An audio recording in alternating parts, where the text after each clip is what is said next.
Hi, welcome back all to the course on Control System Engineering.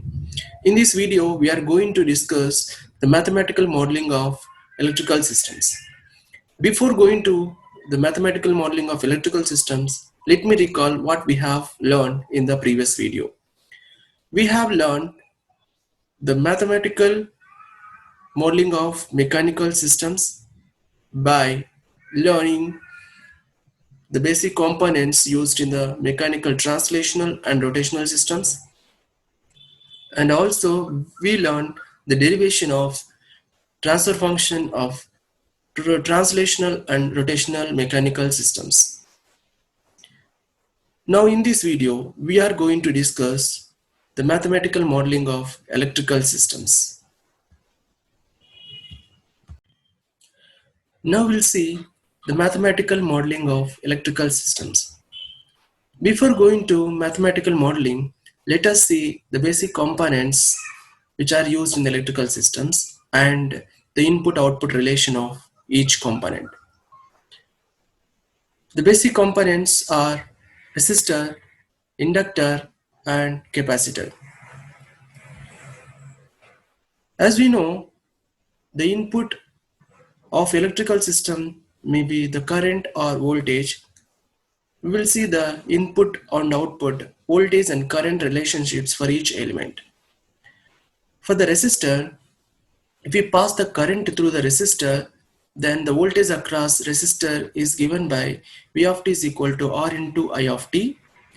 If when you apply the voltage across resistor, the current passing through the resistor is given by I of t is equal to V of t by R. For the inductor case, when you pass the current through the inductor, then the voltage across the inductor is given by V of t is equal to L into d by dt of I of t. When you apply the voltage across inductor, the current passing through the inductor is given by I of t is equal to 1 by L integral V of t dt. Similar way, when you pass the current through the capacitor, the voltage across capacitor is given by 1 by C integral I of t dt. When you apply the voltage across capacitor, the current passing through the capacitor is given by I of t is equal to C into dV of t by dt. Now we are familiar with the mathematical relation of input and output for each element of the electrical systems. Now let us derive the transfer function of the given model with an example. Here an example is given. Obtain the transfer function of the electrical network shown in the figure. In this model, the input of the circuit is the voltage E of t and the output is also the voltage V2 of t. Therefore, we have to find the transfer function in terms of V2 of s by E of s. So we need to get the relation first between V2 of t and E of t. How to solve this? Just think.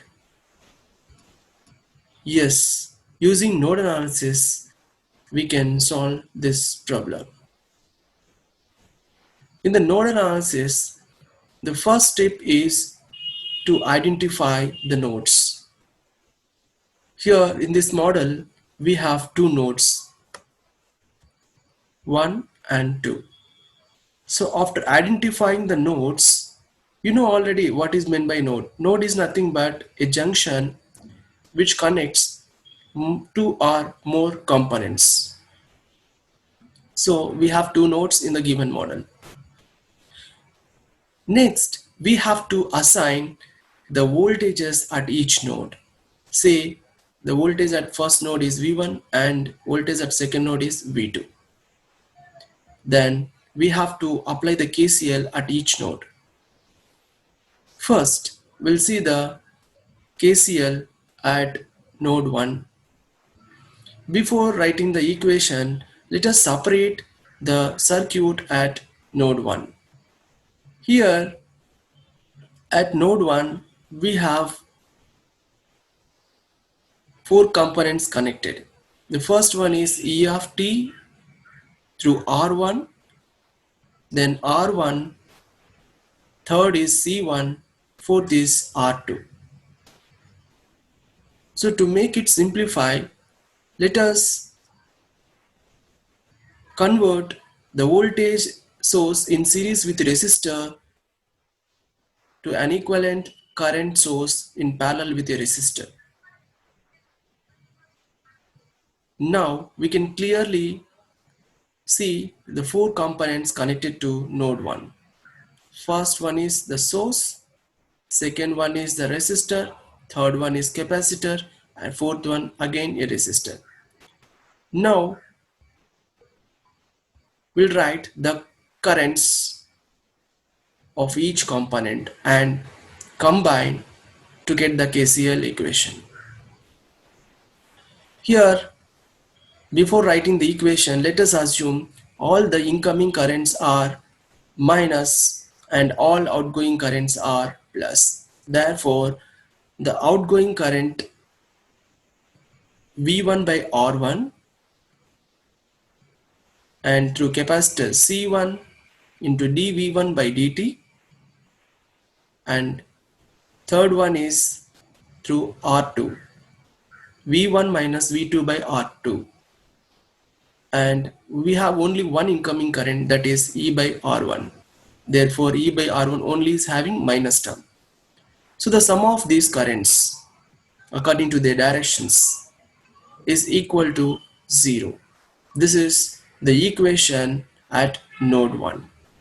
Here V1 minus V2 is obtained based on the direction of current through R2. Since the current is starting at V1 node and going to V2 node, therefore the V1 is considered as the higher potential than V2. Therefore, the outgoing current is given by V1 minus V2 by R2.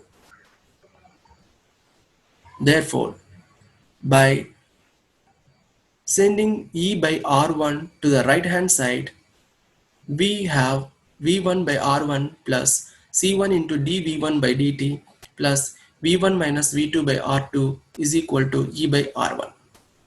And say this is equation number 1. This equation is obtained at first node. Similar way, we'll derive the equation, KCL equation at node 2. Similar way, we'll separate the circuit at node 2. The components connected to node 2 are resistor R2, C2 capacitor. We can leave the open circuit.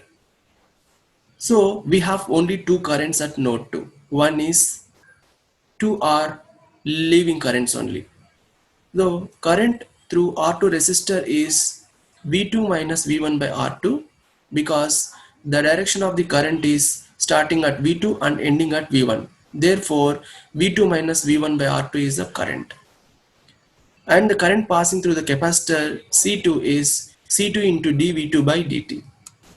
Therefore, by the KCL, the sum of the currents is equal to 0. Therefore, V2 minus V1 by R2 is equal to C2 into dV2 by dt is equal to 0.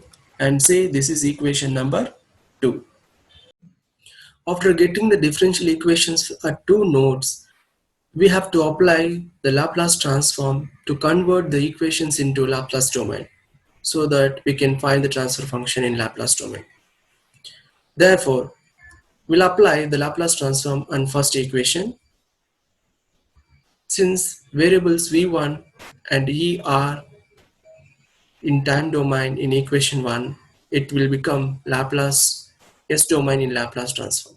Therefore, we will get v1 of s by r1 plus c1s v1 of s plus v1 of s by r2 minus v2 of s by r2 is equal to e of s by r1.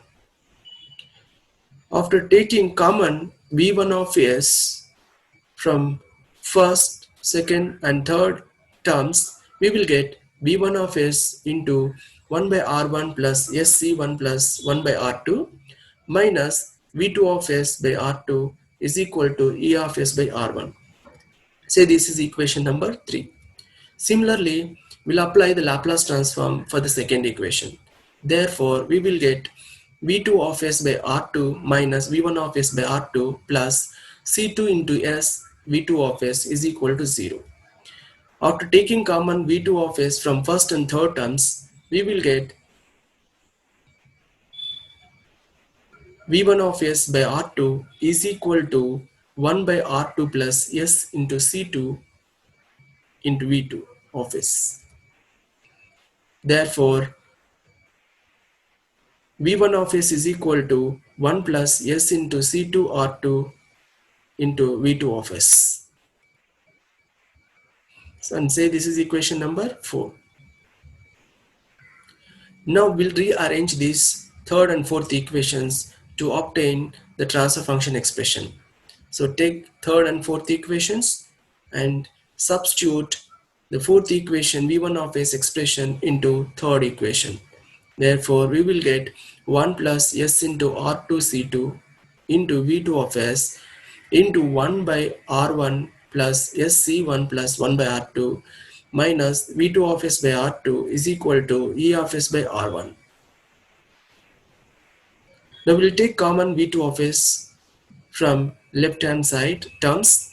Therefore, we'll get 1 plus S R2C2 into R2 plus R1 plus S C1 R1 R2 minus R1 whole divided by R1 R2 into V2 of S is equal to E of S by R1. Now, we'll take the ratio V2 of S to E of S. Then we'll get R2 by 1 plus S R2C2 into R1 plus R2 plus SC1 R1 R2 minus R1. This is our transfer function of the given circuit.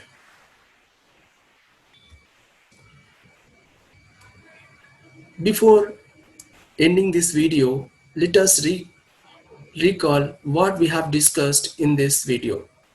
In this video, we studied and learned the basic components of electrical systems like our resistor, inductor and capacitor, and also we have derived the transfer function of the given electrical circuit through an example. So in the next video, we'll discuss about the electrical system analysis of given mechanical systems. Thank you.